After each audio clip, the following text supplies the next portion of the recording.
E aí, muito boa noite, boa noite, boa noite de segunda-feira para você. A semana tá começando, você tem uma semana muito abençoada. Gente, programa de hoje, o direito dos animais de não sofrerem. Quem tem um animal de estimação em casa sabe, né, que eles têm sentimentos e sofrem. Alguns estudos já mostram, comprovam isso e vão além. Outros bichos também têm capacidade de sentir. Um experimento interessantíssimo que eu li, ele comprova, olha só, que os crustáceos sentem dor e eles vão vivos para a panela, né? Tudo isso esquenta uma discussão de anos e que divide opiniões. A forma como tratamos animais, não só dos domésticos, está correta? A maneira como o gado de corte vive e é abatido, o uso de cobaias animais em testes de medicamentos e cosméticos. Isso só para começar a nossa discussão, tá?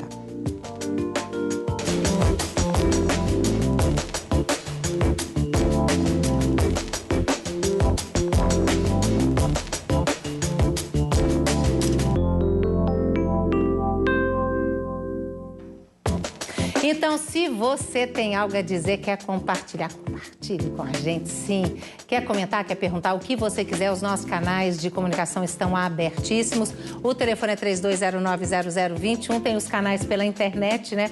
O brgerais@redminas.mg.gov.br, tem o meu blog, tá aí. Tem o Twitter e tem o facebook.com/Brasil das Gerais. Te convido para entrar, fazer uma visita, né, na nossa página, curtir, pra gente ficar amigo. Já um monte de gente já falou sobre esse assunto lá no facebook.com/Brasil das Gerais. Vou começar com a nossa promotora Lilian, que é promotora de Justiça de Defesa da Fauna de Belo Horizonte e integrante do Grupo Especial de Defesa da Fauna do Ministério Público. Aliás, essa causa animal, você estuda tudo isso há anos e anos e anos, né? Você acha que como é que nós estamos tratando os nossos animais? Olha, é um grande desafio, né? Porque a gente percebe a necessidade de uma mudança de postura da sociedade em relação aos animais, né? Eu acho que programas como esse contribuem muito para beneficiar esse trabalho que a gente já desenvolve na Promotoria de Belo Horizonte e que agora está sendo estendido para todo o estado de Minas Gerais com o Grupo da Fauna. Agora, o que pega mais nessa questão do Grupo da Fauna que a gente precisa de contar para as pessoas? Olha, na verdade, quando você fez a introdução, você já se referiu aos grandes temas, né? Que é a questão do uso de animais no ensino, na pesquisa, na produção, o uso de animais em eventos culturais também é um tema importante. O dia a dia das famílias, das pessoas com os animais domésticos é outro ponto importante. E a relação dos homens, né, das mulheres, das donas de casa com os animais silvestres. A questão é o desafio ao ser humano. Porque as leis nós já temos.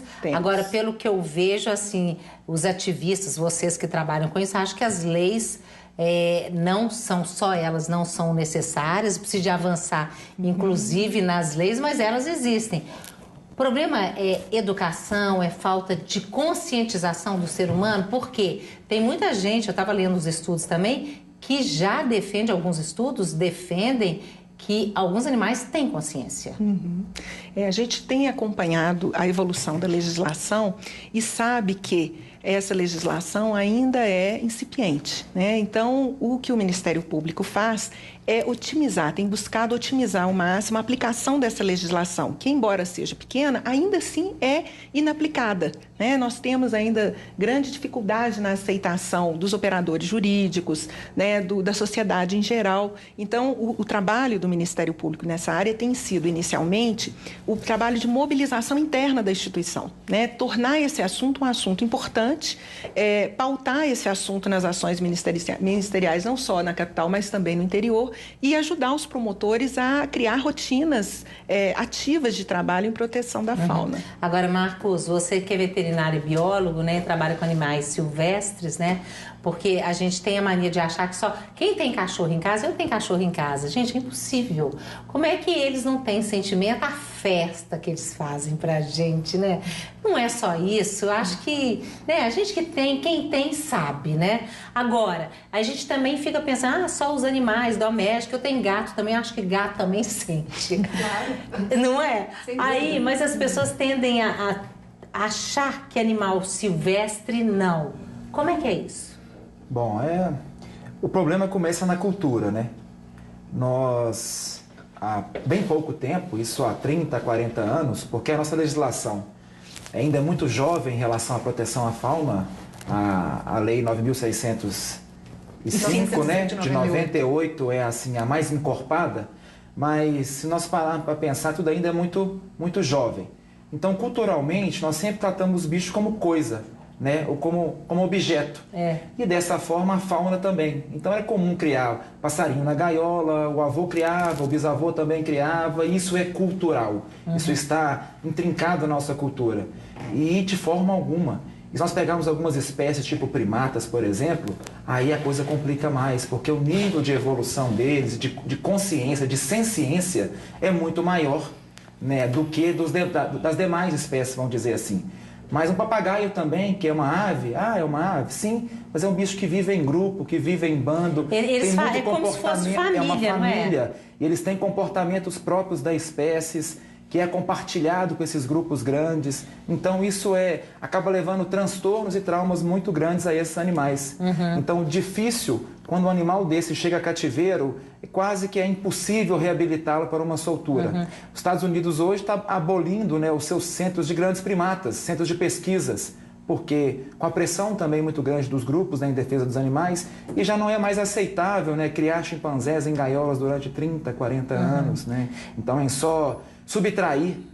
Pois é, mas os chimpanzés, macacos, eles também têm, né? Eu estava vendo, não sei se foi um videozinho de um macaco velando a morte do outro, a questão do luto, tem isso também, né? As mães carregam os filhotes que morreram por dias, tentam amamentá-los. O instinto maternal. A habilidade materna é muito desenvolvida. Isso também acontece em felinos, né? Não só em primatas mais. E nos grandes símios isso é mais presente. Então o comportamento é muito próximo do humano. Mas vários animais têm esse momento de luto. É comum a história do cemitério dos elefantes, né? Eles compartilham, identificam as carcaças. Então isso é muito presente, né? Dentro da... Pois é, você está falando isso, né? Que os animais... E é claro, né, gente? É uma diversidade tão grande, né? Que há comportamentos, não é só um comportamento, mas isso acontece com nós humanos também, né? Então você está dizendo assim, tem alguns comportamentos que se parecem com os humanos. Mas, Cristina, é porque a gente, assim, a gente se sente, o ser humano se sente geralmente superior aos animais, não é? Você tocou num ponto, acho, fundamental, né?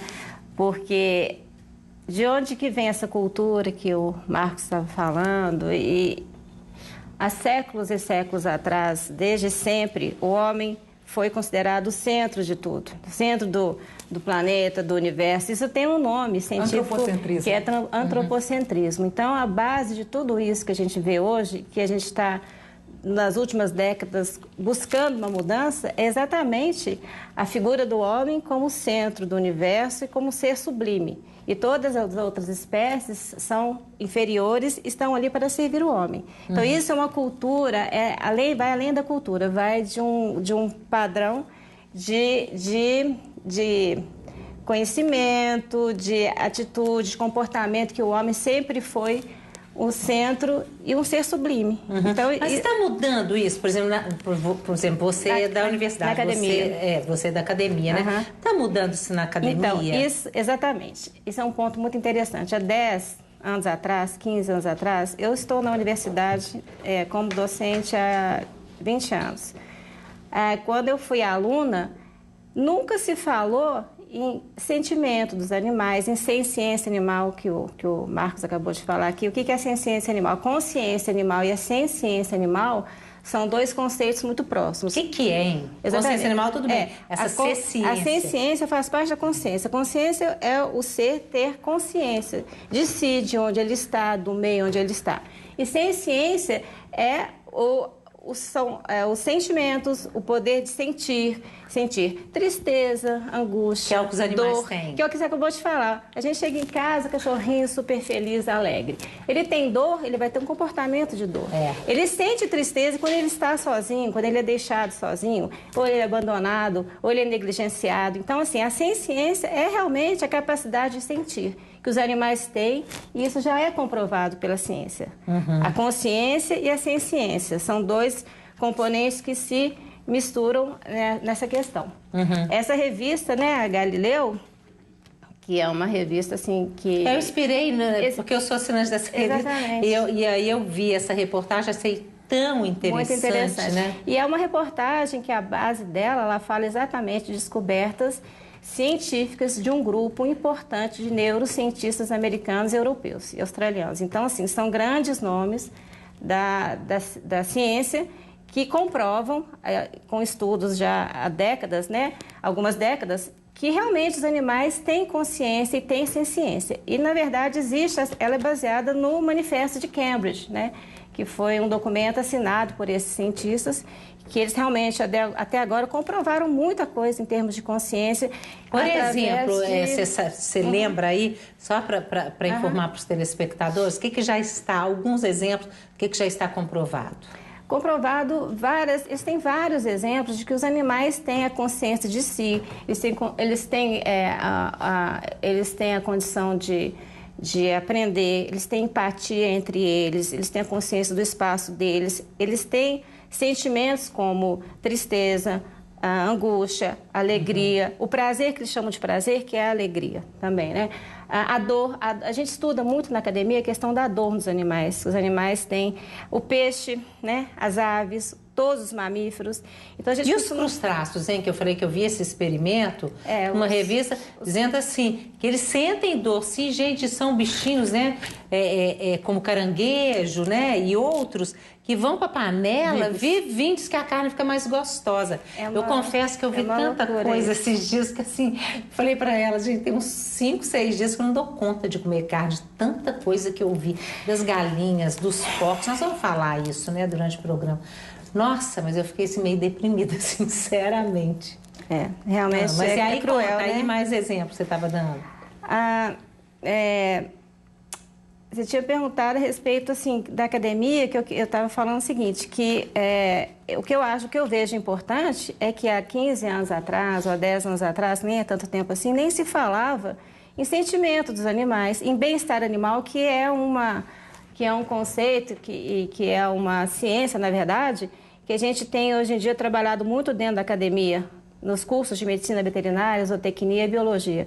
O bem-estar animal, principalmente quer dizer, não é só o bem-estar nosso, animal, racional, né? O bem-estar dos animais.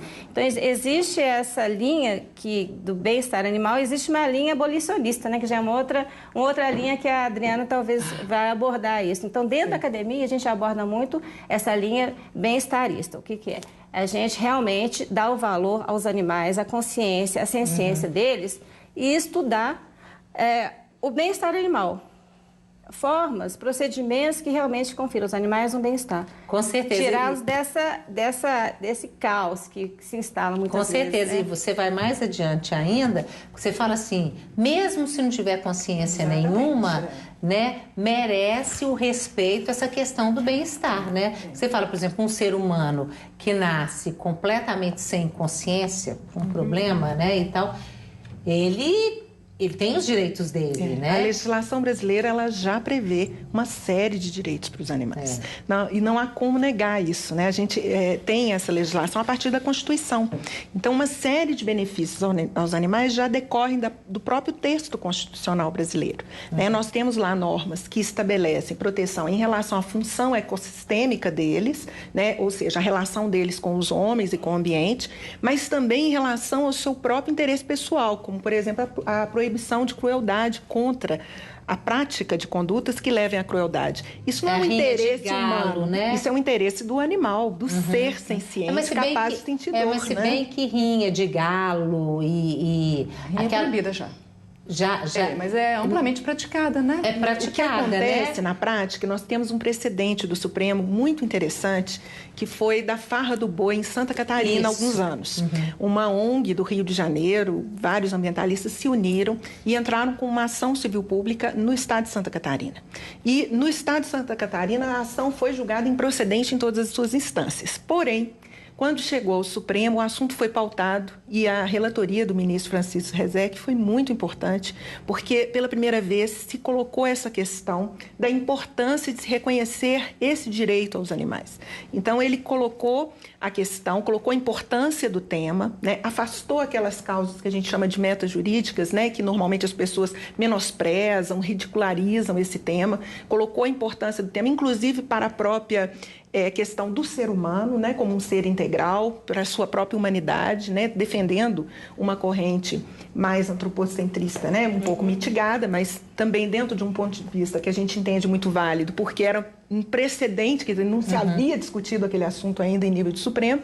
E esse recurso que foi julgado a favor dos animais, proibindo aquela prática em Santa Catarina, irradiou depois outras decisões, inclusive porque alguns estados regulamentaram as leis, né? Alguns estados faziam leis regulamentando rinha como atividade cultural.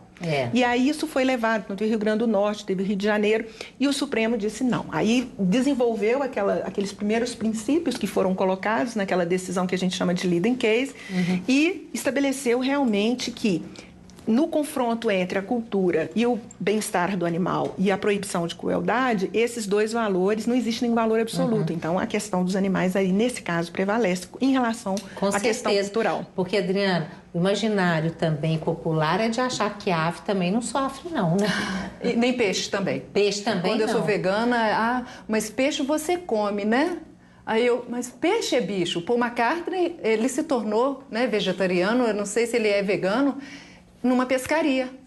Quando ele pescou o peixinho e ele preso no anzol, o animalzinho, se debatendo, ele ficou tão aflito, né, com a sensibilidade que lhe é peculiar.